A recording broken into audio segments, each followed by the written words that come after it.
So, what's up guys? So, bago natin simulan yung ating review sa kanya, syempre, 1 year na siyang gamit eh. This last year February ko siya nakuha. So, sisimulan na rin natin siya. Syempre, sisimulan natin siya una-una sa issue kasi alam mo naman, dito sa Pilipinas, pag narinig nilang Rusi is medyo ano yung negative yung napasok sa mga utak ng tao. Hindi siya ganun kaganda. So, first issue na encounter natin ay same kay AJ Motovlog. So, kung kilala niyo siya, yung pag naka-on, yung unang kuha niya, yung meron check engine dito. So, na-experience din natin yung check engine na yun. Pagkakuha ko galing kasa, kasi kinuha siya sa ibang branch eh. So, pagbigay sa akin, may check engine din siya. Nawala siya mga, kasi sabihin din after 100 kilometers. So, nagtanong ako sa YC bakit ganun to. Sabi naman ni YC dahil daw sa ano yun, yung parang oxygen sensor dito sa ilalim. So, hindi pa raw siya naluluto. Kaya ganun, meron siyang check engine, no? Tapos ano pa ba? So, aside doon, encounter issues natin. Sumunod pala doon ang issue ko doon is itong nut sa may ilalim. So, yung nut natin sa may ilalim, saan na ba yan? Pakita ko sa inyo. Kita ba? Ayan. Ayan. Yan yung nut na yan. Yung nut na yan, ano siya, maluwag siya. Tapos pag umaandar ako, itong likurang gulong natin, nag-aano siya, yung parang gumaganon-ganon. Gumaganon-ganon siya, kaya pala. Tsaka pag nalulubak, parang may tumutukod na masakit. Dahil pala yun dun. Check nyo yung mga galon nyo kung hindi siya maluwag. So, next natin, na na-encounter na issue ay ito ba? Ito? Ito. So, itong headlight natin na to, mga April or March ata yun. Nagkaroon siya ng moist. Tapos, nireport natin sa kasa. April lang second week ko ata na i-report to eh. So, mga May ng second week din, almost 1 month din. Napalitan naman siya, tsaka laging okay na. So, sa the rest na issues, speedometer ko is okay. Switches, minsan naglo-loss kasi dahil minsan nabababad sa ulan. Sa pagkarawas ito, naglo-loss to. Tsaka to, naglo-loss din yan minsan. Pero ngayon hindi na. Tapos ito, natanggal to. Nalaglag. Buti na lang, nakita ko pa sa kalsada kasi naramdaman ko eh. So, naibalik ko pa naman siya. Iba na ang tornilyo niya eh. Tapos nilagyan ko na siya rito sa loob ng parang kahoy o stick para hindi siya matanggal. No. So, sa the rest na issues natin, wala na. So, yung upuan ko, malaki yung awang. Tinanggal ko yung spring para hindi kasi yung kamay. So, any issues na na-encounter ko aside doon? Okay. Wala na, yun lang eh. Yan yung issue talaga na-encounter ko. Ayun pala, dragging pala. So, yung dragging. So, yung dragging, unang kuha ko, may dragging na siya. Pagkatapos mag-CVT cleaning, may dragging ulit. So, anong solusyon? So, na yun.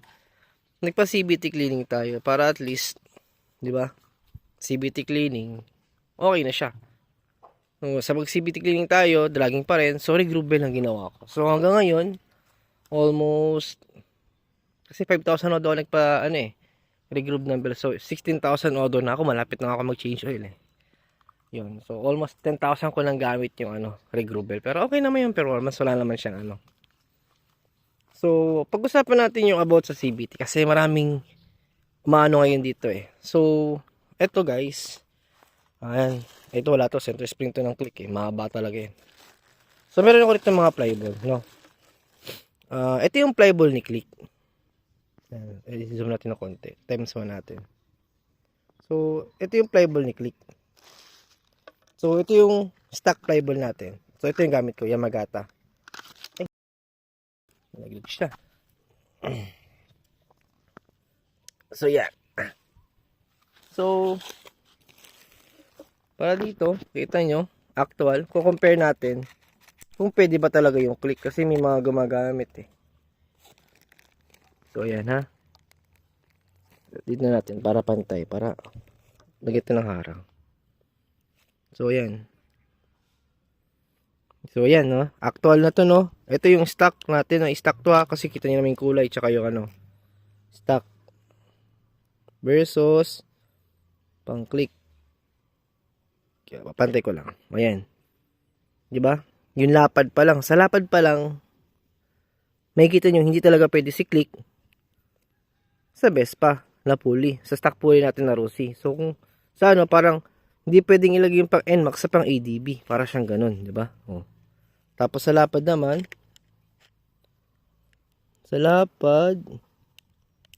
hindi ba sila sa lapad? Oh.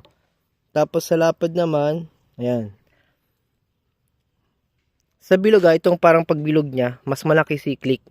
Pero sa ganito,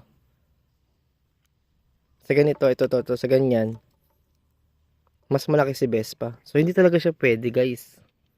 Hindi natin siya pwedeng ilagay. So, ito yung pang click yan, ha. Kasi dati, naka-easy ride ako dati. Yun ang gamit namin sa easy ride. So, ito yung pang Vespa, no.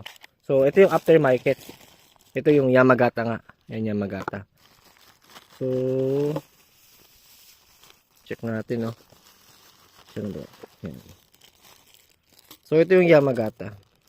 Buksan natin. Para makita nyo, no. So, Yamagata na 12 grams. Stock. Ito, ayusin natin. Oh. See? Pantay sila. Oh, ayun, oh. Tignan nyo naman, guys. Diba? Pantay sila. Ito lang, zoom natin. Yan, o ayan o. Pantay sila, di ba? Tapos sa laki.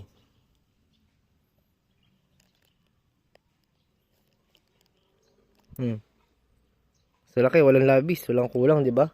So, hindi pwede nating ilagay ang pang-click na flyball dito kasi hindi pwede. Malapad si click, mas malapad siya sa stock. Pero dun sa haba, mas mahaba ang stock kaysa kay click. Oh, ganun siya. Kaya hindi natin siya pwedeng ipagsapilitan na pwede. Iyon ko sa gumagawang iba. Pero ito sa akin, yun, oh. So, haba. So, sa haba, mahaba ang stock. Sa lapad, mas malapad si click. Maliit si stock. Ayan, oh. So, kayo, try nyo sa pulley nyo kasi pag ganito nilagay, baka yung rampahan masira. Diba? Yun. So, aside dyan, yun. So, slider piece natin. Ito yung stock ko. Yan. Sa version 1 to, no? Sa version 1 natin kasi, nakasukat niya. Yan, ganito. Yan. So, mabibili nyo naman to sa Shopee. Marami naman siya sa Shopee. Basta hanap lang kayo ng link. So, ayun. So, naayos natin yung about doon. So, yun, ulitin ko ulit guys, no? Malapad, maikli, hindi malapad si click, basta yun. So, hindi talaga pwede si click sa Vespa natin na stock, no? So, aside doon, so yung sa upgrades pala natin, upgrades ko, ADB 150 na top box bracket, so plug and play siya, plug and play. ADB 160 na crash guard, yan, matibay naman siya. So, tinanggal ko lang yung sa gitna kasi dito hindi siya abot, no? So, dalawang na, pero okay naman yung pagkakabit na yan. Saan pa ba dito? Yan, pace enhancer, ADB 150, ADB 160. Isang sukat lang, pwede naman siya. Phone holder, ito pang ADB rin to. Yan, nilagay ko na siya. Baba. Yun lang, tapos yung kilay natin, naka DRL siya. Yung ating air filter is pang TMX Supremo yung ating kinabit. Para at least, shock naman siya dun sa stock. Parehas naman sila. So, aside doon sa upgrades natin, yun, napag-usapan na rin natin yung ating panggilid. So, sa issues yun, i-recap lang ulit natin kasi medyo maikli lang kasi okay naman yung performance nito para sa akin. So, recap lang natin, mga issues, check engine, unang kuha. Headlight moist, nice naman. Check engine, nawala. Mga switches, okay na. So, aside pa doon, yung nut sa ilalim, nasikipan ko na siya. Kayo, check nyo na rin yung sa inyo. So, the rest, okay naman na yung sa performance. Wala naman ako masabi, lalo't naglaro tayo sa pulley. Nag-ano tayo ng flyball. Kaya okay naman yung experience ko. Yan. So, sa gas consumption, 33 km per liter yung ating konsumo. So, aside doon, okay na. Upgrades. So, wala na ibang masabi. So, proud ako kasi nagawa niya na yung Rusi. Syempre, dati medyo ano ako sa Rusi pero iba pala. Lalo yung engine niya, ang laki nung in-upgrade niya sa engine niya, promise. Para sa akin, okay na okay siya. Ewan ko lang sa ibang gumagamit. So, hanggang dito lang yung ating pag-review sa ating Rusi Adventure X. So, wala na kayo ba yung ibang may papaliwanag pa kasi andun na lahat. Yun. So, sa looks, pre. Solid. Promise. Talagang ADB looking siya, pre. Lalo pag nakatanggal yung mga Rusi. Pero syempre, proud Rusi tayo eh. Kaya kikip natin yan. So, yun guys. So, hanggang dito na lang yung ating video sa ating pag-review ng ating Rusi Adventure X. So, shoutout pala kina Boss Toby dun sa group namin. Ano ba? Kina Andy. Kina Riley yan. Kina Batang Kali yan. Mga idol ko yan. Mga mayayaman yan eh. So, yun guys. So, hanggang dito na lang yung ating vlog sa ating pag-review. So, ito pala yung ating Rusi Adventure X 1-year review. So, sana nagustuhan nyo, no? Tsaka sa mga manonood, sa mga bibili, check mabuti, no, yung ating unit bago release sa kasa. Sa mga B2, check yung CBT kasi gumagas ka siya. So, yun lang. Hanggang dito na lang. Bye!